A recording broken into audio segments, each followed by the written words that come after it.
Let's continue with the fourth chapter from your economics book of grade 9, and the name of the chapter is Types of Economies.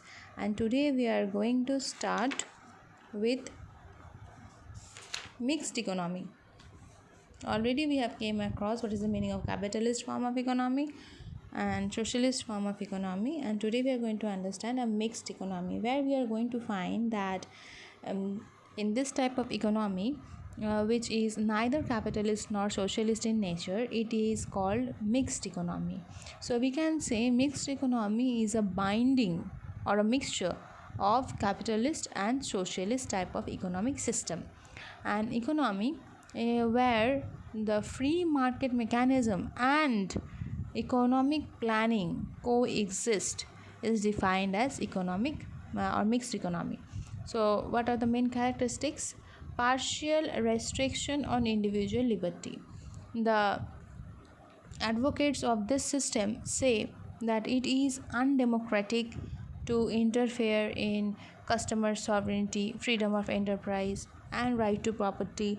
But there is a restriction, and this restriction is often said as a positive restriction for the poor people. Next, number B, government control over private enterprises. In the mixed economy, the government in some cases controls private production through license, permit, etc. Number C, coexistence of private and public sector. Sometimes the government itself enters into production. The coexistence of public and private enterprises is a major characteristic of mixed economy. Number D, price control and rationing of customer goods.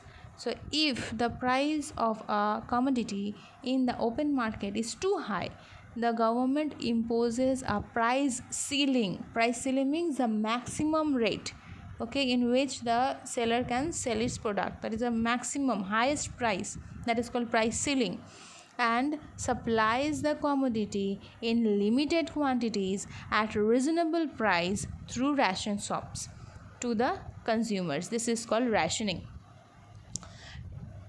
Number E, coexistence of price system and economic planning. The main feature of such an economy is that both the price system and the economic planning are in force in such economies. Plans are made mainly for the public sector enterprises. For the private sector, the demand supply mechanism or price determination is allowed to function. We will find in this kind of economy both are there. What are the examples? Which countries have this kind of economy? India is having this kind of economy, Africa, Latin America. Okay, strength, that means what are the merits? Merits of mixed economy: coexistence of good features of capitalist and socialist system. Okay, the strength of mixed economy is that it can combine good features of market mechanism and planned economy both. Possibility to avoid of avoiding business cycle.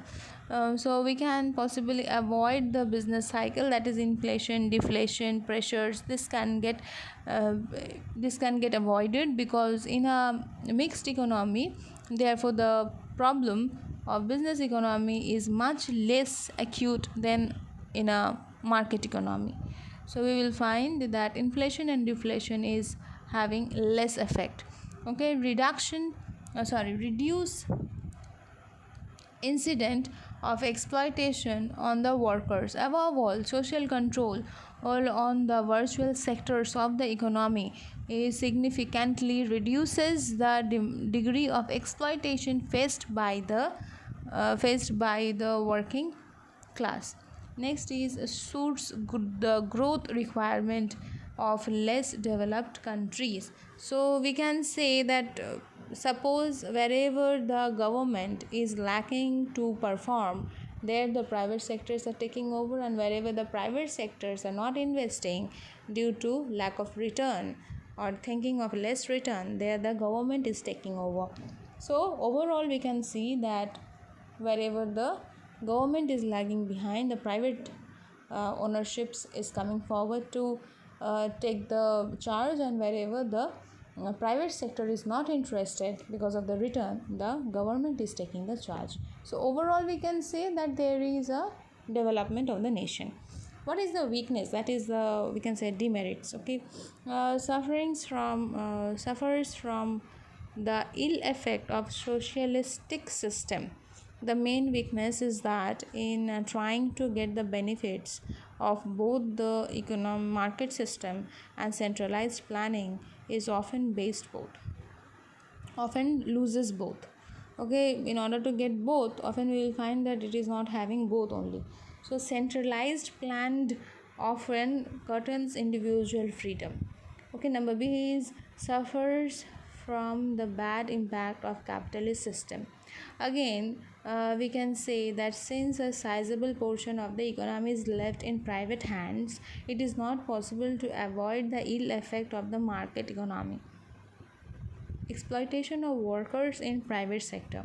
The workers engaged in private sector industries are also subjected to economic exploitation, and in the usual way. Okay, not only the subjects get exploited here, they are getting exploited here also in the mixed economy. Okay, not only in the capitalist economy, in the mixed economy also the workers are getting exploited. So it is not possible to continue the good features of the market system and the planned economy if the industries to be bought under public control and carefully selected. So mixed economy in India. Situation before independence.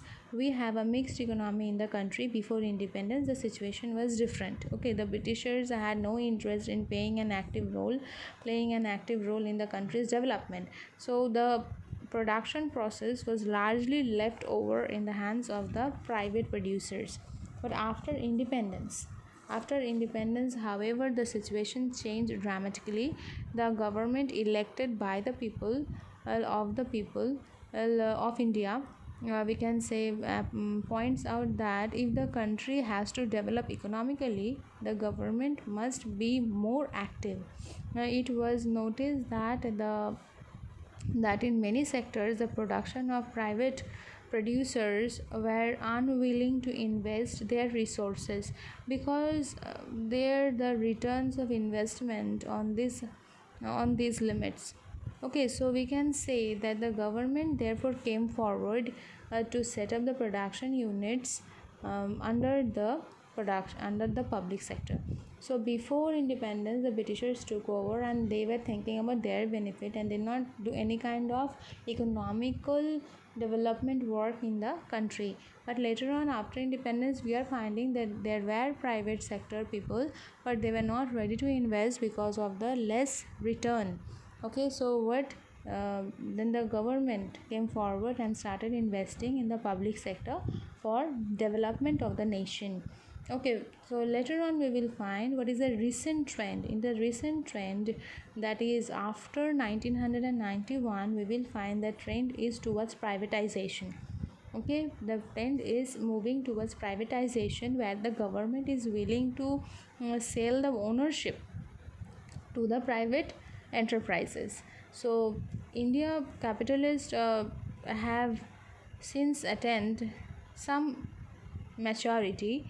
The need of public sector companies, the need for the public sector companies is therefore less urgent now. So as we are having the public sector, because that time the economic condition was not good, so now as the economic system is good enough, so it is not necessary for the government to take control over the production anymore. So if India is shifting towards the capitalist system now, we cannot say it is good or bad right now, but India is moving towards the private sector, so that is capitalist economy. But we will say hence now at present both private and public sector organizations would function side by side in India, and the government would also play an important role in the monitoring in the working of those private sector enterprises to protect the interest of the common people.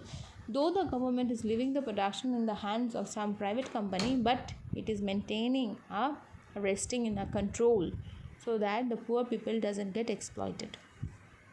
Thank you.